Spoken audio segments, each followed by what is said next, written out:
statue in London, looking down Whitehall at Charles III. As he moves his way towards Westminster Abbey.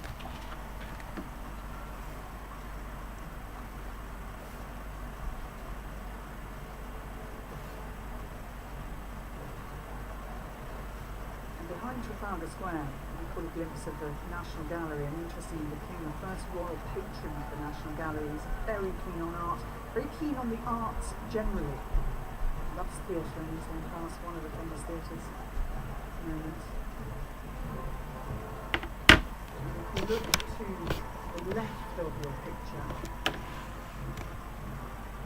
we have the escort commander, Major Ed Van riding a javelin. Now she can be a bit of a handler. She's amazing. That is her nickname. She's behaving extremely well. They say she's mellowed with age, which is good because the Major has only recently completed his riding training just in February, and this is his first ceremonial event. All going well so far.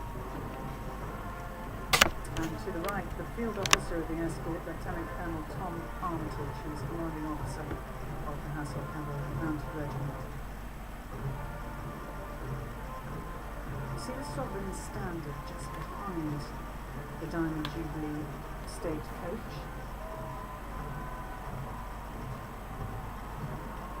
And that is being carried by Corporal Major Chris Liger. Said this is truly a highlight of my career to date.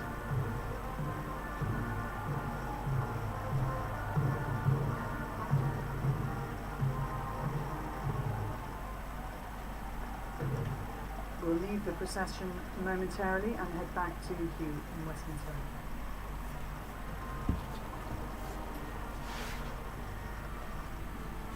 Here at the Abbey, members of the British royal family have been arriving after members of the foreign royal families already taken place, and there's Harry, the Duke of Sussex, who's arriving, the Duke of Hughes, Mike Timber and Zara, and Duke of York and his two daughters and their husbands, and they'll be taking their places quite near the front of the Abbey itself, down near the Coronation Theatre. Prince Harry was here without his wife Meghan and two children. His son Archie celebrating his birthday today over in California.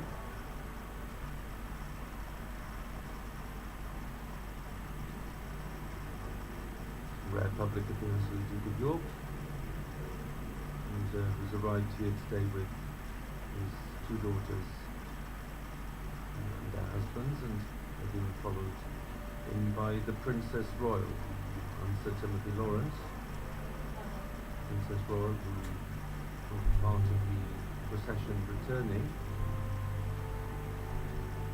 The Duke and Duchess of Gloucester just entering the Abbey before Princess Anne and Sir Tim. And there we have the Duke of Edinburgh, the Duchess of Edinburgh, Edward and Sophie, with their children, James, Earl of Wessex, and Lady Louise Mountbatten Windsor.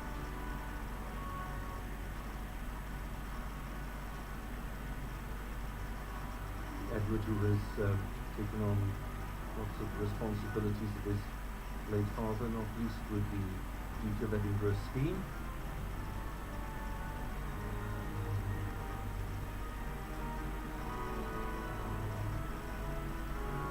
Duke and Duchess of Gloucester, and the Princess Royal and Sir Timothy Lawrence. As they enter the Abbey, let's join the procession outside. And we will see those senior members of the royal family in the return procession, the coronation procession, when in fact Her Royal Highness the Princess Royal will be riding directly behind the gold state coach. And the Duke and Duchess of Edinburgh and the Prince and Princess of Wales, and indeed the Duke and Duchess of Gloucester will be carriages following the King and Queen. Now they passed the Women of World War II Memorial, which was unveiled in 2005 and remembers the 7 million women who contributed to the war effort by working in hundreds of vital jobs, and we know that the Queen Consort is particularly committed to the empowerment of women, and to helping those who may have suffered gender-based violence, and wants to use her voice to speak for those who do not always get heard.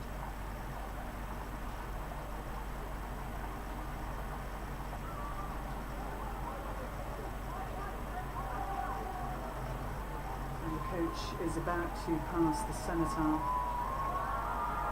where in November the King laid a wreath of remembrance. And the word cenotaph comes from the Greek for empty tomb.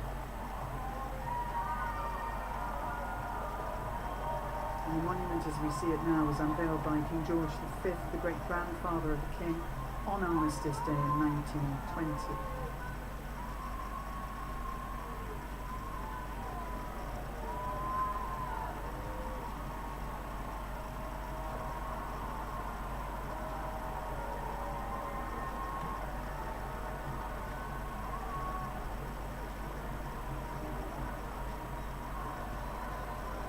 Breastplates of the lifeguards gleaming in sun that is trying to break through the cloud.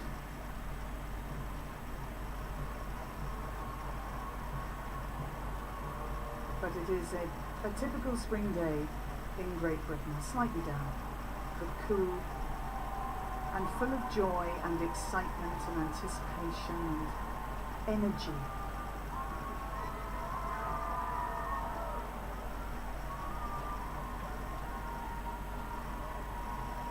The King's procession now enters the final part of its route towards Westminster Abbey and the most historic section.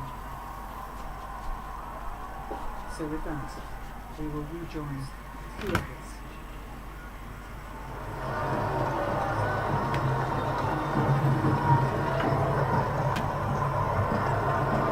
The weather hasn't been entirely kind, but yesterday this part of London was suffering a torrential downpour, so at least it's not in that league, but it is wet, as it was back in 1953, as it was back in 1937. Maybe there's something about Coronation Day and damp weather in central London.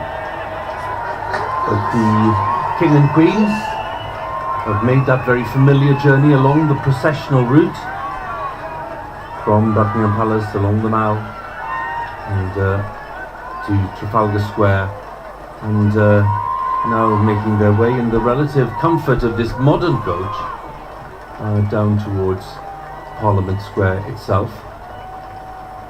And they'll be passing, of course, the great tower, the Elizabeth Tower, named after her late Majesty, and the anthem played.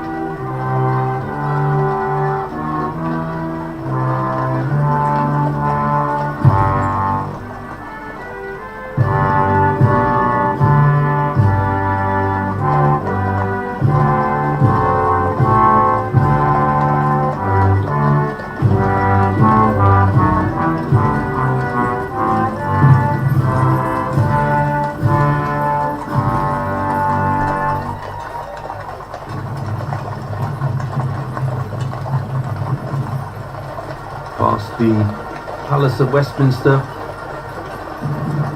and turning right into Broad Sanctuary, the name reflecting the history of the Abbey and its purpose, providing sanctuary for people in ancient times.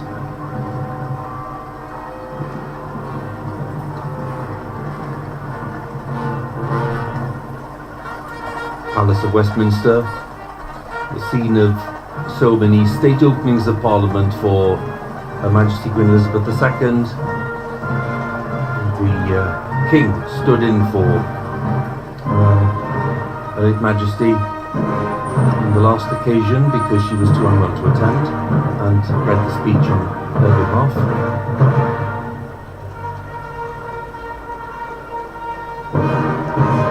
And this beautiful coach, which was a gift of the people of Australia,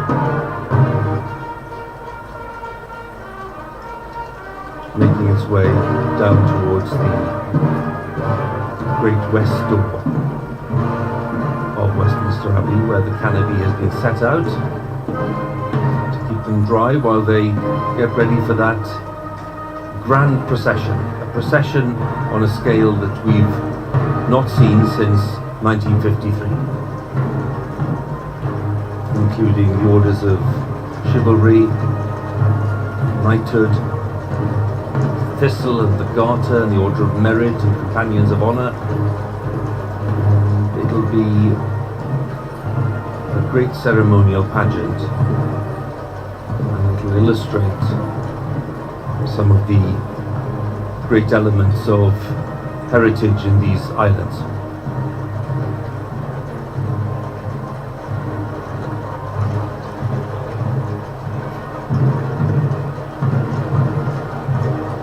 Moving past the stands that have been erected there on the left for members of the world's media, there's a very different scene to 70 years ago when a very big annex had been built in front of the Abbey to house guests as they arrived, and that is where the Queen took refuge, if you like, from the rain and was able to put on the state robes before the procession down to the Coronation Theatre, but no such annex today. The Dean of Westminster, who presides over all matters, and with the chapter, the governing body of Westminster Abbey, standing by there to welcome the King and Queen. The Dean with a very special relationship because he's answerable not to the Archbishop of Canterbury or any other bishop. He is answerable to the sovereign, because Westminster Abbey has a special status as a church. It's known as a royal peculiar, and the royal family has a long and deep bond with this place of worship.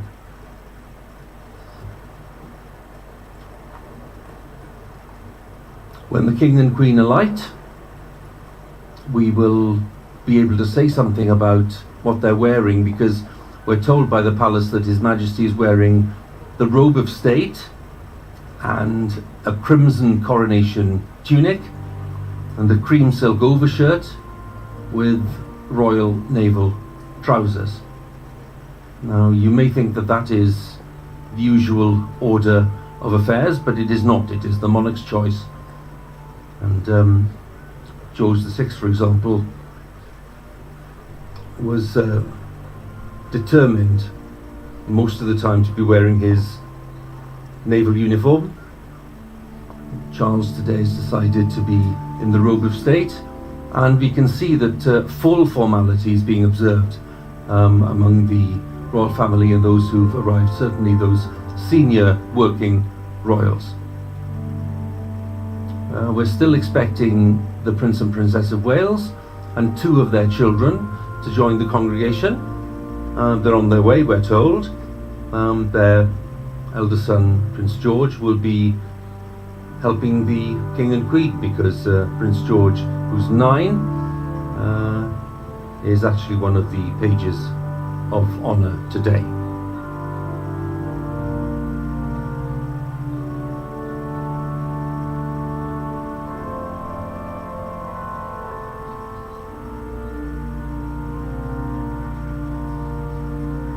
Very soon we'll see the great procession getting underway, and if I can just explain to you what's going to happen. When that procession happens, it'll take some time because it'll move at a very stately pace.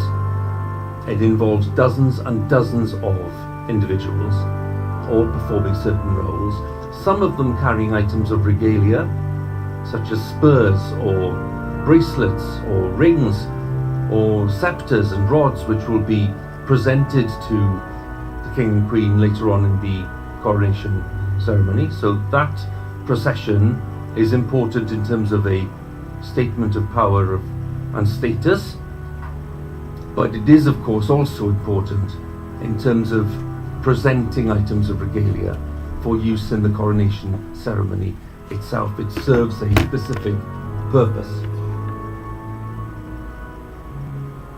Been a lot of planning for this coronation service, and the Duke and Duchess of Edinburgh and the Princess Royal and the Duke of Kent, they're just on the right hand side, first cousin to Her Majesty the Queen,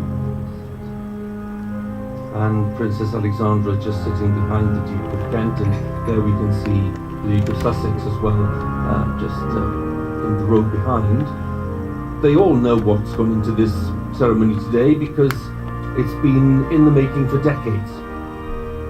Charles Armstrong Jones there as well, just behind the Duke of Sussex, who is the son of the Earl of Snowdon. We can see the Middletons, Mr. and Mrs. Middleton, who are also part of the congregation, the parents of the Princess of Wales. What's wrong, Mighty?